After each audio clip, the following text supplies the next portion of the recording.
Welcome, dear readers, to Cover My Ass, where baffling books are reviewed but not read by yours truly. My name is Kaki. And I am Kay, and remember, we only judge a book by its cover.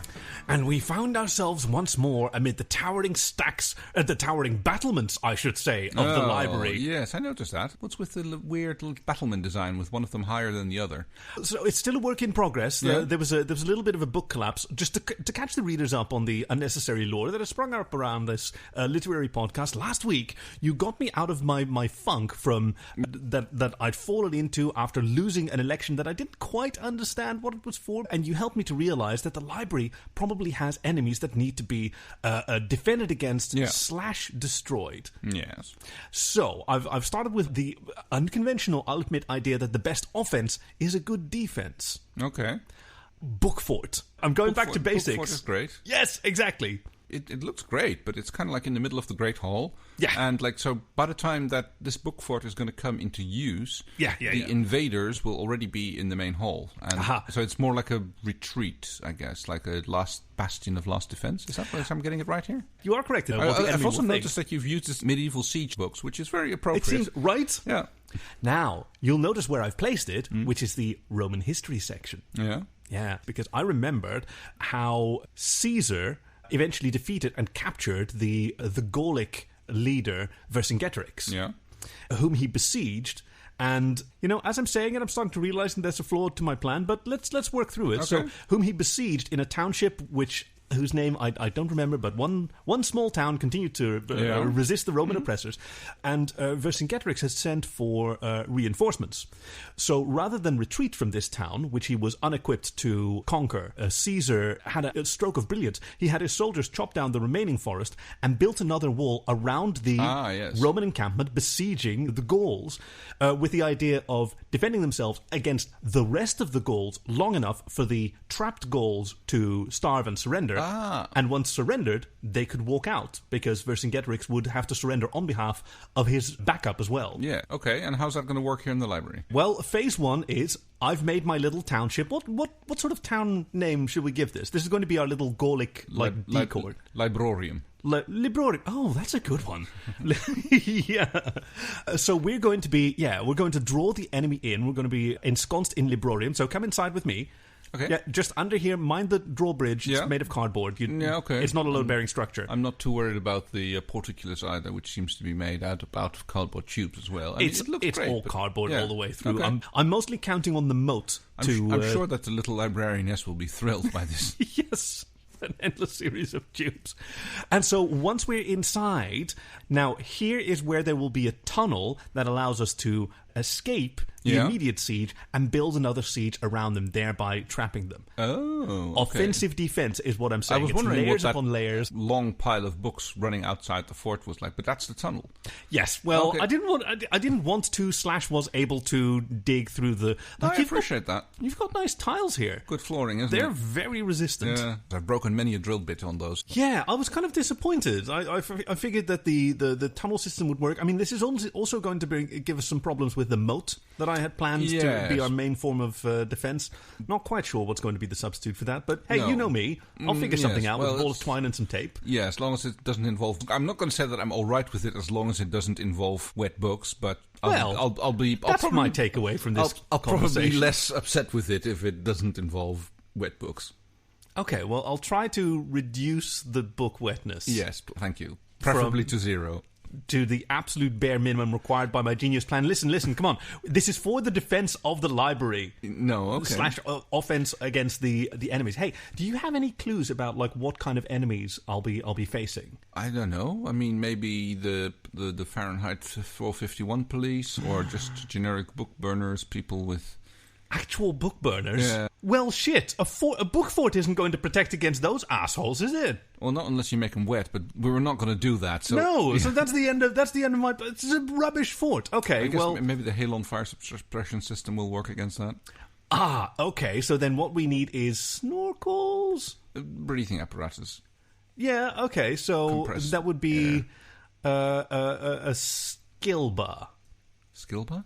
Self-contained inside library breathing apparatus. Oh, right, yes. No, that That's very good. Yes, why don't you go work on that? Okay, I can't help but notice like a little tone of condescension, but no. I'm choosing to... No, I'll just take you at your word that it's not there. And that's a great idea. So that's my project for next week. I'm going to invent the skilba. Yes. You know, I once tried to figure out what scuba, which was invented by... Jacques Cousteau. Jacques Cousteau, thank you very much. Monsieur Cousteau, captain of the Calypso, who invented the self-contained underwater breathing apparatus. More or less, yeah. What would it have been if that acronym had been French? Oh, God, my French isn't that good. I mean, right? We can probably work it out, but... So that'll be our... Actually, that can be our name for it next time. As soon as we figure out how to acronymize a breathing apparatus into... Self-contained librarian breathing apparatus in French. And all right. If we have any French readers at home, please help us with this. And in general, just please help us with whatever you think you can help us with. You can find us on Twitter at CoverMyAssCast. You can find us at Gmail at Twitter.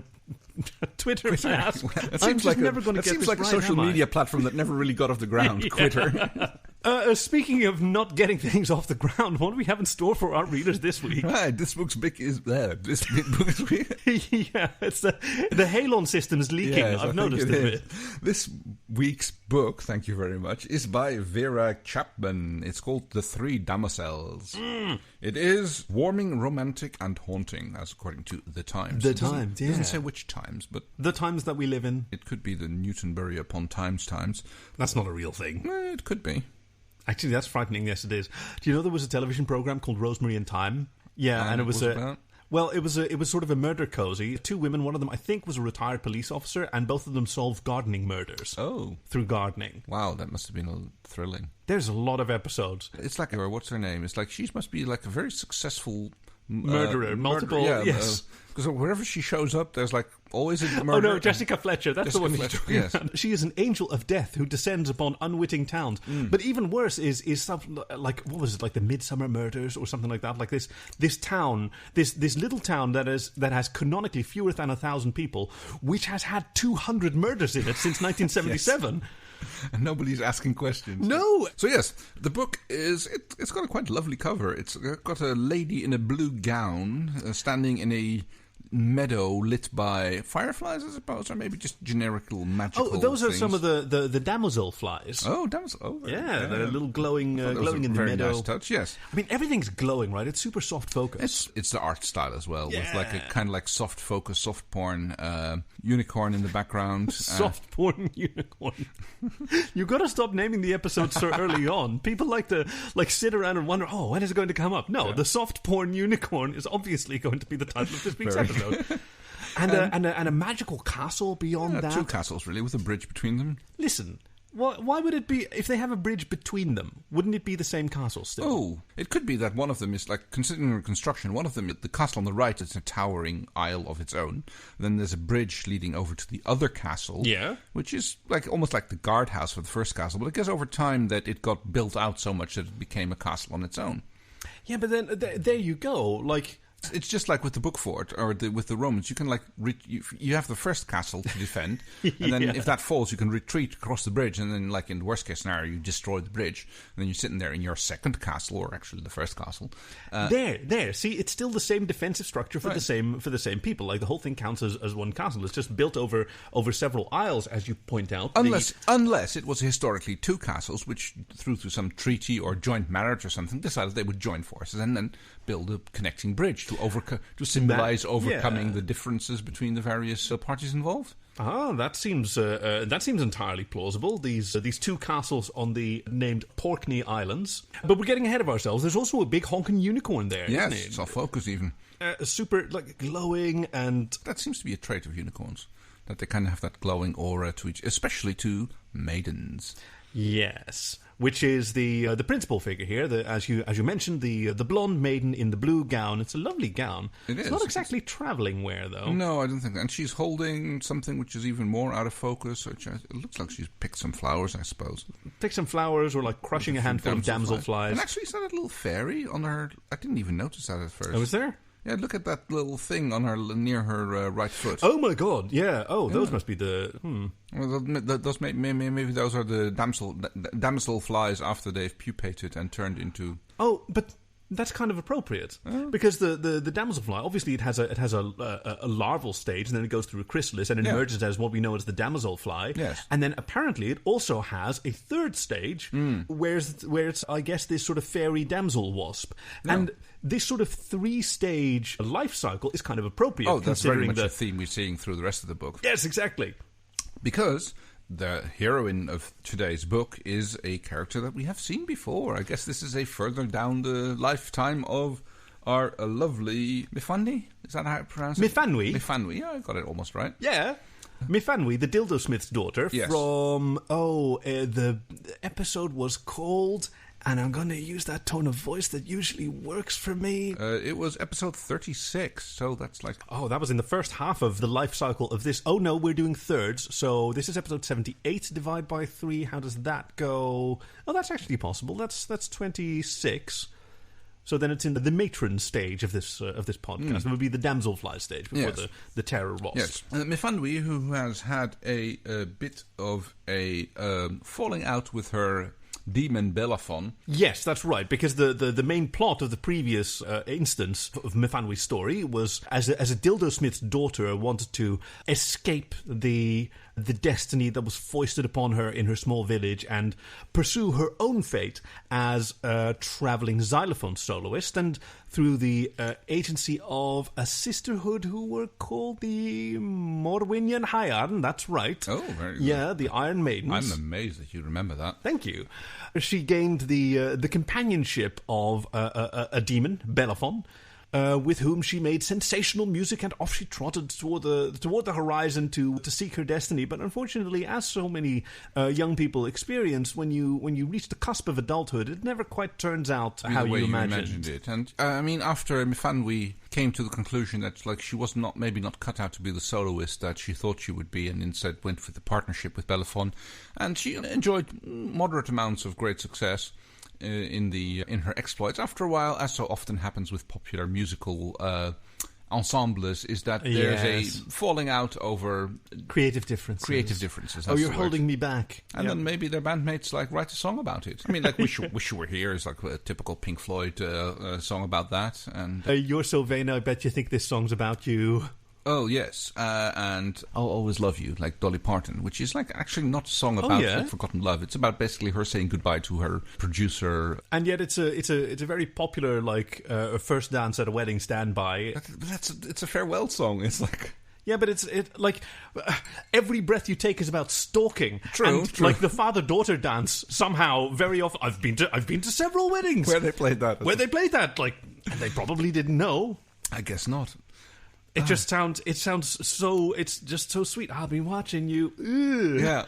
Wow. When you actually listen to it, in the same way that what was it? Extreme, More Than Words. Oh. More Than Words. Yeah. That's a dude pressuring his girlfriend into having sex with him because, it's the only way that you can show me how you really feel. If you really felt, it's super gross. Well, I guess that's the funny thing when people don't listen to lyrics about songs and just like hear this one thing and attribute it to something entirely different. So I guess that's kind of what happened with Myfwanwy and Belafon. Like he kept sneaking in all of these fairly cynical messages into her lovely xylophone ballads, attracting a very different audience than she enjoyed, and eventually she had to sort of split off. They parted their ways, and Myfwanwy is like... She's even gone off the xylophone. You see she's not even carrying a single, like, marimbo or... No. I guess she's like counting... Marimba is plural, isn't it? I would think so. Okay. No, it's a marimba. I mean, it's like a pair of trousers. Is it like singular or plural? I mean, you can have a pant. People talk about a pant when they're... when they have when they've had one too many, yes. When they're into haute couture, when they do you get stuff, that. they talk about a pant. You get those like jorts, which like one long leg and one short leg. No, it's just we say pants, and then some people say a pant, like a jean. Oh God! Instead of a pair of jeans. Yes, I suppose so. No such problem for Myfwanwy because she's got her gown. She does have her gown, and like I guess she's not into unicorn riding, although that happens later on. Yeah. When she wanders onto the beautiful territory of, and I'm sure you can pronounce this better than I can. No, go ahead. No, that's okay. It's like Dyffryn Tunagol? Dyffryn. Dyffryn. Oh yeah, I think. Dyffryn Tinget. Dyfrintinged. Yeah. Okay. So Dyfrintinged. Which I looked it up, translates as Fate's Valley. Oh, that's what it is. Yes. See, I don't have, like, the books that I read, you can't, like, push the words and see the translation, like, on your magical Kindle. No, I guess that's, like, very useful. But yeah, my Welsh, it's not very good. I can barely pronounce half the consonants, let alone the vowels. Oh, but it's really not hard to learn because it's very phonetic, much like Finnish. Mm-hmm. Although Finnish has a lot more fun vowels that you've got to be able to tell apart. No, there's only about 8. And then there's the variations. I mean, how many A's do they have? They have the A and the E. Yeah, but it's like the same with the same with German and Dutch, where you have and the frankly compound English. The compound. Yeah, but we just use the same letter for English all of those sounds. sounds. Up and goes along. Yeah. Yes. Let's not rag on English. We've done that more than once in this podcast. Yeah, just celebrating Welsh in this case. Yeah, we do have our bugbears. One of the many hazards that beset Dyfrintinged, such as other creatures that roam these dangerous lands, are the centicorn, whom we remember. Yeah, like a unicorn is a lovely creature, but a centicorn has 100 horns strewed about its body. It is a monstrous, like porcupine of horrible proportions. I mean, it's very good it's very valued in Chinese traditional medicine. Oh yeah. Because you can like you cut it off and you just it's a unicorn horn, but like no, it's from a centicorn. But they don't know that. They don't know that. So you only have to harvest one to get like 100. It's actually an alicorn. Alicorn? No, alicorn. Yeah, alicorn is the name of the horn of the unicorn. Oh, I thought an alicorn was a winged unicorn. That's just a winged unicorn. No, I'm pretty sure that an alicorn... Well, unfortunately, we don't have those majestic creatures in Dyfrintinged. What we have instead is a far more horrible creature, one of the other terrors of this otherwise lovely land, the Pegasus. Now, when where an unwary traveller can hear the oinking of the Ride of the Valkyries and this swarm, this chaos. I tried to imagine, I tried to hum it, and I could not come up with something that sounded like horrible and as bone rattling and soul screeching as it was described in this book. Let's give it our best shot.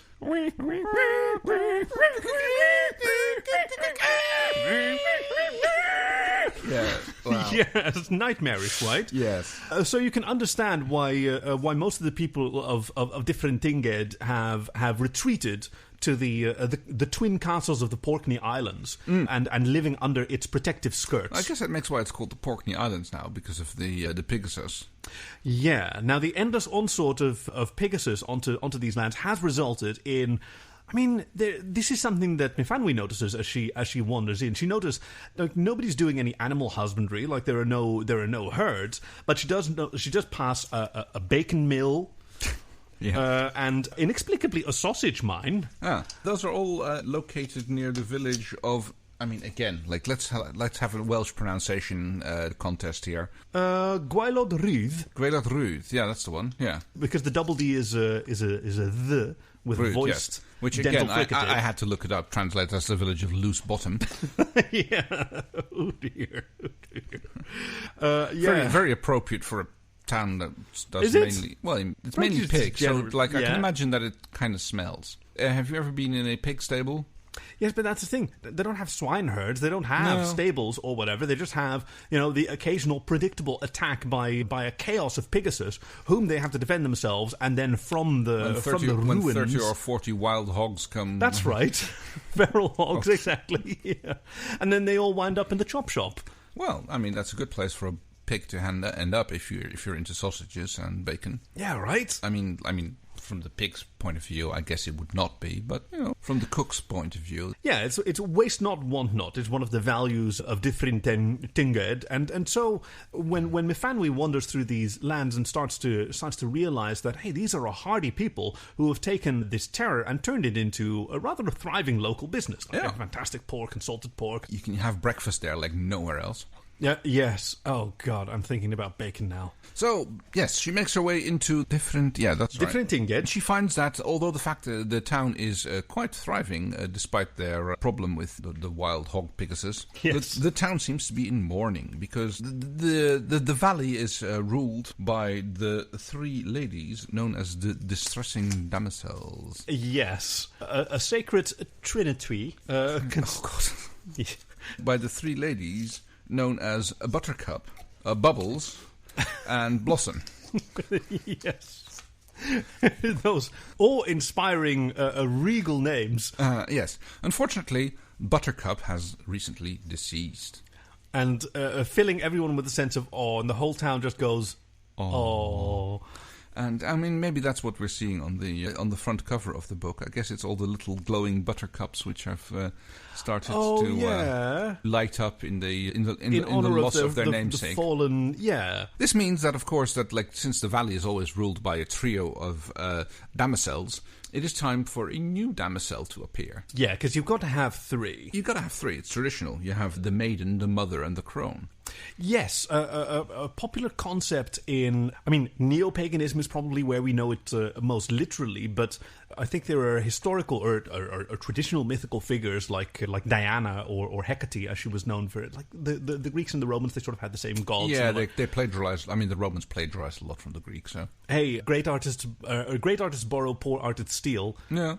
Which I guess then Romans are the poor artists, when you really think about it. They had like the three aspects of Hecate / Diana. That's the one. Yeah. The three aspects of womanhood. Yes, no, that's a good one. You had the fate, you had the charities, you had a whole bunch of like Persephone also. Oh, interestingly, one of the villagers is named after her, Myfwanwy. I don't get it. She was named after Persephone, who's also one of the three. Oh, okay. I mean, she had her sisters Dianwy and Hecate. These are the Welsh forms. No, right. No, I get it. And these were some of the hopefuls, hoping that with the regretful passing of Buttercup, obviously the Trinity. Buttercup. I guess I misspelled it on my note. It's supposed to be Bitterkeep. Bitterkeep, yeah. And Bibbles. Bibbles and Blusum. And Blusum, yeah. Blusum. That's right. Who were all going to like move up in rank, like the former matron Bubbles would move up to be the new crone, become the crone, and which I don't really like as a name. Like I think there should be something more dignified. The grandmother is the traditional win, but yes, the maiden, the wise woman, Myfwanwy, who wanders in without her xylophone, but she's still got a lot of knowledge that she picked up from her father, the famous Dildosmith. Yes, and she starts a little bit of a trade here. She's been doing some wood whittling and some stone grinding, and she comes into town with a little bit of her whittlings that she's made, and like she's immediately hailed as the new girl in town, basically. Yeah, much to the dismay of the existing girls who'd been sort of buxoming themselves jostling up to be for position, if you would. Exactly. I mean, we mentioned like Persephone and Dianwy and Hecate, but you've also got like Hilowy and Marjorie, and the front runner for a long time there was Rosemary. But then in comes Myfanwy, setting up her new extremely popular business, Myfwanwy. Oh, yeah. That's the family business. It's like named after her father. That was his name? Okay. And she was named after her mother with Myfanwy. Oh, God. No, it's a family name. Because I actually missed that joke all this time. It's just a family name. Okay, I don't understand. I don't understand what you're talking about. No, God. Yes, her little shop, Myfwanwy's and daughter, I suppose. That's right. We only have the daughter here. I don't get it. Like, you seem to be giggling about something that I'm not giggling. I'm more like rolling my eyes so hard that I can see the back of my skull. Yeah, well, so she tries to pick up this trade for Dildosmith, and she does well for a while, but she is caught a bad case of xylophone elbow from playing the xylophone all this time, and she's actually not that, like... It's probably not a long-term solution for her. The whittling still works, but working the lathe really plays havoc with her side of an elbow. So, like, the way traditional dildosmithing goes is like you run the base material on the lathe, and then after you get the general shape roughed out, then the whittling comes into place, and like the details and the ridges and veins are kind of like worked into the surface. Yeah. And all the really great dildosmiths, they do the forming and shaping, but actually for the smoothing and finishing, it gets sent off to a smoothing and finishing artist. Known as a knob polisher. Yes, exactly. That's right. Yeah, no, I remember that. Yeah. So yes, she learns about this, and she thinks it's a really good system where, like, there's a preservation of knowledge with the three positions and how they move on from one to the next, and I mean, almost like hermit crabs, really. Oh, when they have this little chain of moving up there, when a hermit crab finds a shell which is really too big or too small for it, and then the other ones, they sort of line up next to it, and all of them sort of swapsies. Exactly, and then one of them goes like, okay, this is mine, and then the next one goes like, oh, this fits, and then like there's a whole line of crabs like moving up to the next shell. Yeah. I wonder if there's any complaints about the state that one of them left it in. Sometimes it goes wrong. Sometimes it's like one of them tries it and then wants his own one back, and then it's And it really sucks to be that crab. Yeah. What's he going to do? The other guy's already moved in, and he's now in the protective thing. Fight and kill each other. Yeah. That kind of viciousness is something that Myfanwy comes to realise is actually par for the course here in Dyfryn-Tinged, because it's not all as idyllic and as ruggedly self-reliant as she first imagined. Well, it turns out that quite soon that the two remaining damosels, Bubbles and Blossom, invite her over to the castle to test the waters to see if she's the right kind of material. Yeah. And they explain the way that things work to her, and it's very much that they control the thing. These are very powerful women, and they have the power to basically perform the way the three fates do. The maiden spins the thread, which used to be Blossom. The mother measures the life or the length of the thread. And the Crone, which unfortunately is the past Buttercup. Bitterkip. Bitterkip, yes. Bibbles and Blossom. Yes, signifying the thread of life. Exactly. Right. In quite a literal way, it turns out here. Because that is literally the function that these three damosels perform in this valley. And this is why the villagers seem to be so successful in the hunt, because the ladies sit in their tower and they examine the thread of the hog which is attacking the village. The villagers have to do their part as well, but sometimes when it becomes a little bit too dangerous, then Bitterkip used to just take her scissors and make the snip. They're not Swedish. This is Wales we're talking about, not Swedish. Make the snip. Look, it's not the thing about Welsh accents. It's got this lovely rhythm. It's got this R's and snip, so you can't. No, I know. But, and obviously there are many accents in Wales.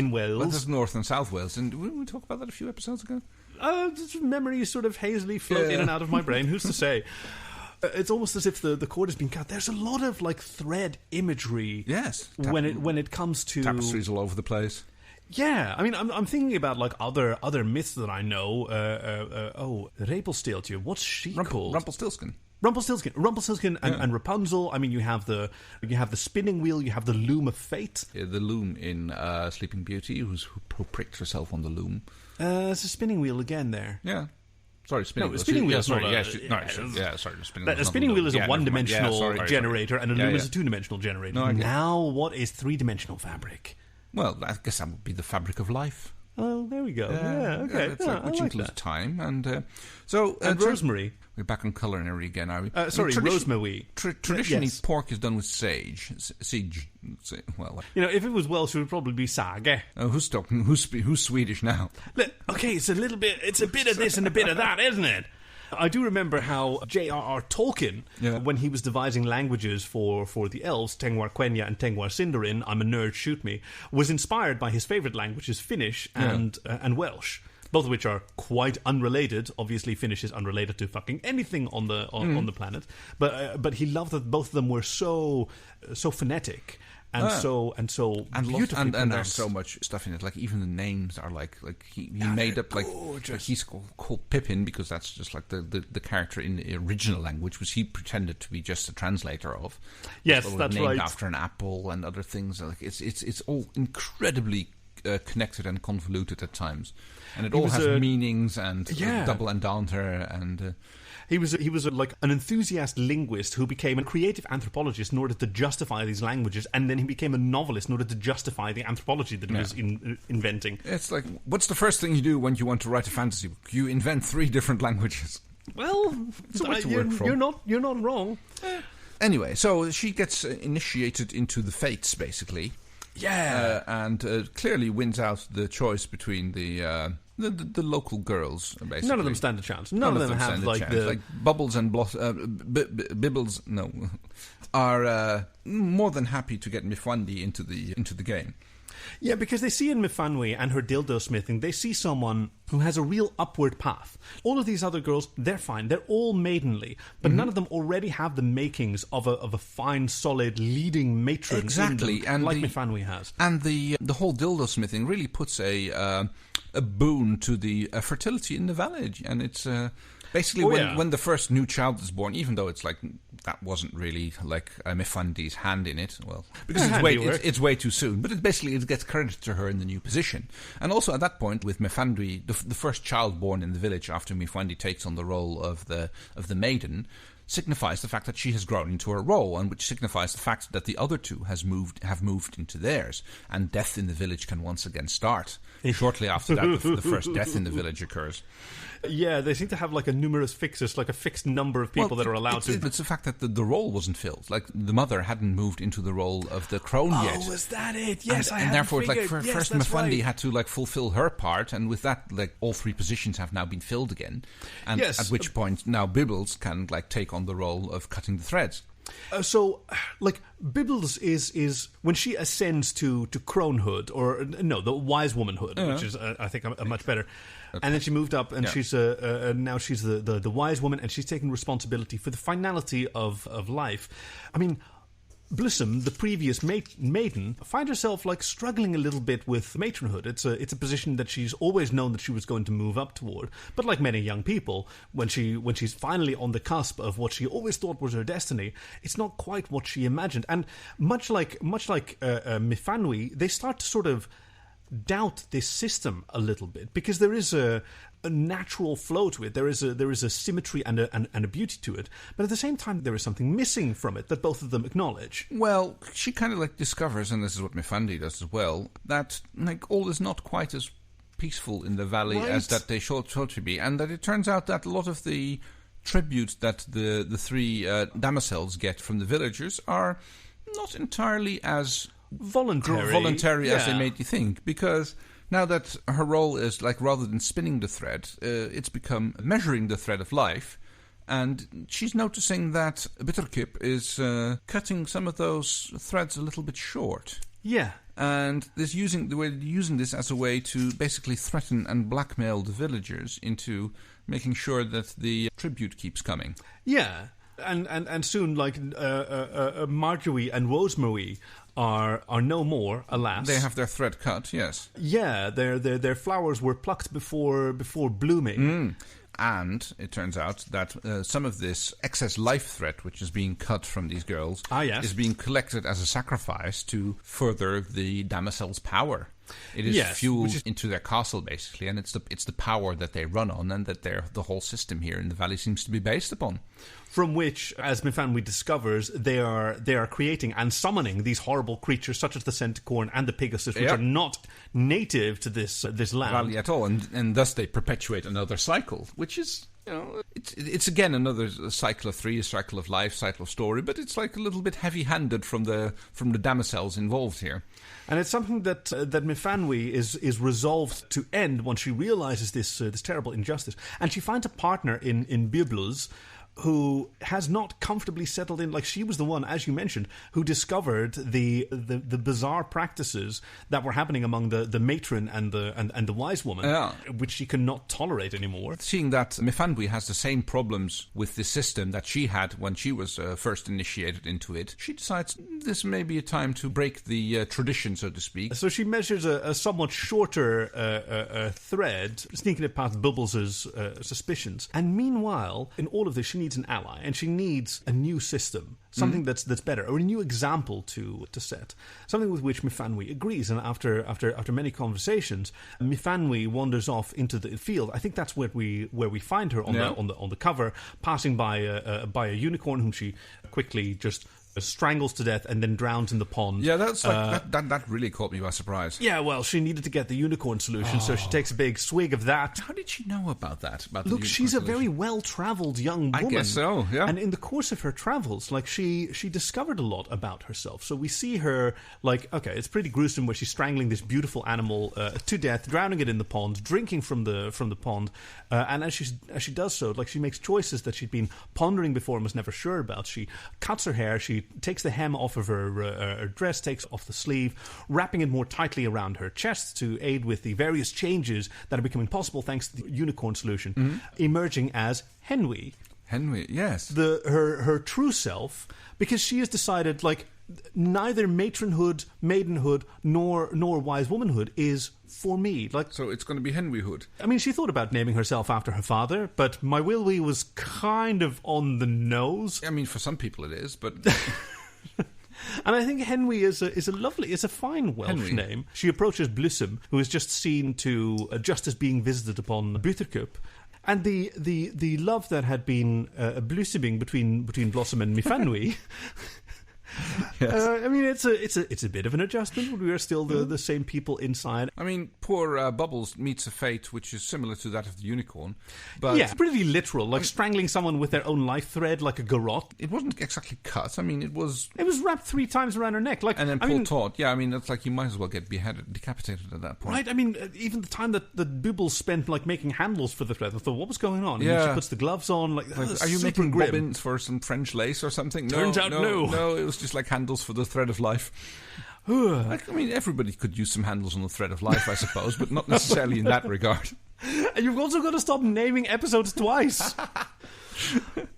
Anyway, so yeah, aside from the brutality, I thought it was a very good book, and I really appreciate it. Like, I really sort of related to Henwy, and his journey from maidenhood, into Henwyhood. So, how are we going to rate this book? Okay, so this is one of those unconventional ones where you ask me before I'm able to ask you. Okay, now I'm going to look at this. I mean, obviously we have trinities. We have. I think we should 3 to the power of 3 is 27. No, I think we should rate this on somewhere out of 40 to 50 feral hogs. Why do you? That's right.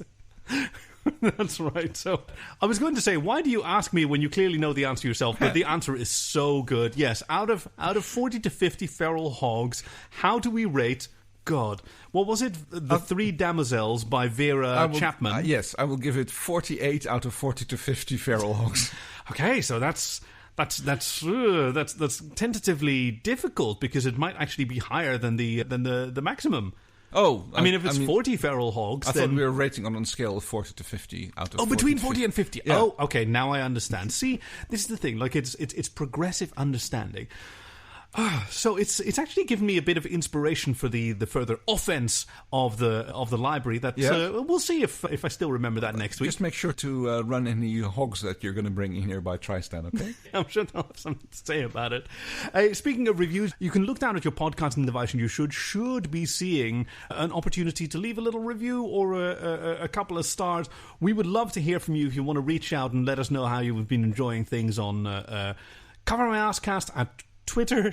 Nope. I got it right for a while, but we're at Cover My Asscast on Twitter, covermyasscast@gmail.com. Certainly, if you have a new cover that you think we should give a shot, we'd love to hear from you. But in the meantime, what do we have in store for our readers next week? Next week's book is by Mark Shearman. It's called Streaking for Mother. Very appropriate. And after that, we'll see Streaking for the Crone, the sequel. But that about covers it. Thank you for joining us at Cover My Ass, where baffling books are reviewed but not read by yours truly. My name is Kaki. And I'm Kay. And remember, we only judge a book by its cover. Oh, I've got a sort of rasp to my voice. Oh dear, yeah, it does sound. Maybe I'm heading into whatever what's the male version of Reese would call it? So you've got the boy, B-O-Y. The twink. Oh, the jock. You've got the twink, the jock, and the daddy. That's it. Yeah, there we go.